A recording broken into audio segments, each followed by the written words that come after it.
Alright, so we get to episode 10. Dear Diary, I'm dead. And, well, this episode is going to end our count of the Nickelodeon and Disney Channel actors. And, well, I'm a little disappointed because there are 3 actors in this, 2 of which are Disney Channel actors, Brenda Song and AJ Troth, whatever. And one Nickelodeon star, which is Drake Bell. And that unfortunately makes the count even. So we don't have a definitive winner. Also, it made me think, with Boris Cabrera in the last episode, it made me think of how would I have to score it if, like, Shawn Ashmore or Christopher Ralph or even Nadia Nashmaninian, don't know, whatever her name was, from Animorphs also appeared on the shows, because they were not only on Animorphs for Nickelodeon, but they were also Christopher Ralph and Shawn Ashmore were in a heartbeat. They were main stars of that show that was on Disney Channel. Also, Nadia, she guest starred on So Weird, which was also a Disney Channel show. So it'd be weird for me to score those. But we ended up, this is before I realized we ended up with a tie. I forgot to write down Sam Lloyd, or as he's known as Ted Buckley, from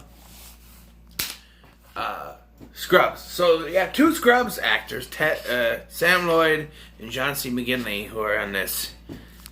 And yeah, so what's the story here? The story is that Alex, played by Drake Bell, he's in a band because Drake Bell's got to be in a band in every show that he's in. And in his band is AJ Troth on the drums, and on the bass guitar is Brenda Song, and they're hanging out, and he's talking about how he kept pestering his mom to get him a new expensive guitar, and wouldn't you know it, that day his mom says she has a surprise for him, but it turns out to be this desk thing. It's a desk, one of those ones that had the fold out thing and the pull out drawers. It's an older style desk. My mom used to have one of those. Anyway, so yeah, that's the gift, and he finds a diary inside, and the diary tells him things like, "Dear Diary, I'm dead." I tried to keep track of what it said. The first one I think it says is that another one is that he made a half-court shot in gym, and then it changed afterwards to after that saying that his friend broke his ankle, and that happened, which I find that's, why didn't the whole thing appear to him? Like, we find out later that it changes depending on who holds the diary, but why did it go? I don't understand what, because, like, it seems to go after who's holding it. So why did it go after Shawn? That's what I want to know. That's AJ Troth's character, by the way. Why did it go after him? Why did that just pop up all of a sudden? Maybe it's because most of the things that happened to him previously weren't good things. And then this.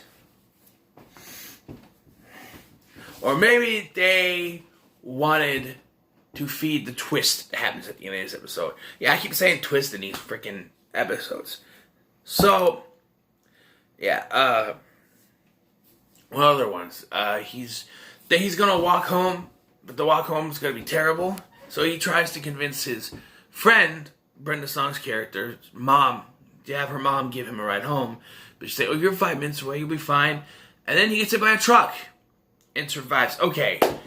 I went to school with someone who got hit by a car, and he didn't walk normal after that. He had a weird weeble wobble walk after getting hit by a car. They tried to play this off like he just got hit. Like he got hit, and it just like minor bruising. I'm sorry. You get hit by a car, it's not minor bruising, you go in the hospital. He even has a vision of his funeral, in which he then pops up and argues with Brenda Song over whose casket's gonna look better, and he wakes up.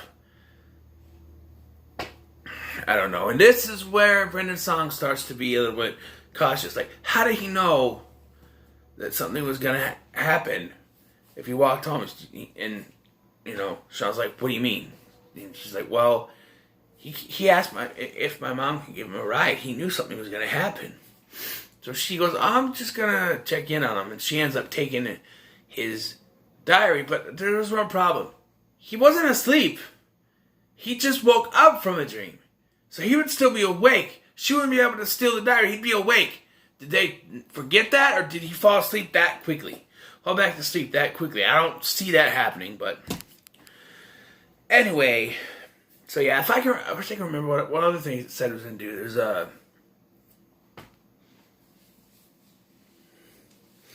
I don't know. But she takes the diary, and it only tells her that it's going to rain. So Alex decides to break into her locker and take the diary back, in which he sees it read, Dear Diary, I'm dead.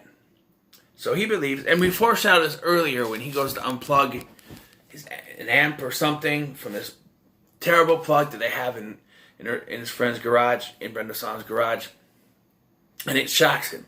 That's a little bit of foreshadowing. And so he thinks she's going to die, so he runs to her house, and they're there, and they start arguing over what's in the diary. He's like, it said, Dear Diary, I'm dead. And she goes, it didn't say that when I had it. He's like, that's what it says. And she's like, all it told me was the rain. And then she looked at Alex. She's holding the plug in his hand. He's wet. It's wet coming in there.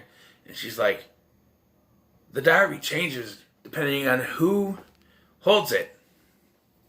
It was talking about you. And then he gets zapped. And because it's a kid's show, he can't die. So instead, he ends up stuck in a time loop.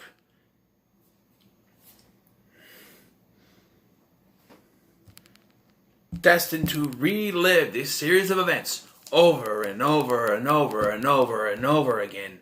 And this, I have a theory on this actually. There had to be a first time that all this happened, right? What we are seeing is not the first time that these events are happening. The time that these events happened didn't happen in the exact way they happened. What are you saying? Well, the diary blatantly tells us that these events have happened before. Which means that this stuff happened without Alex knowing it was going to happen. Then, he wrote down in the diary. I don't know where the I'm dead came from. I can assume maybe one of his friends wrote it down as a joke. But that's the only part that I can't make sense of in my theory. Where he was writing all the stuff in the diary. Unless it does make sense that Brenda Song got a hold of the diary afterwards and wrote it in. And then wrote in, I'm dead. As a joke because it's his diary. I don't know. It's just an idea. Like, there had to be a first series of events before they knew these events were going to happen.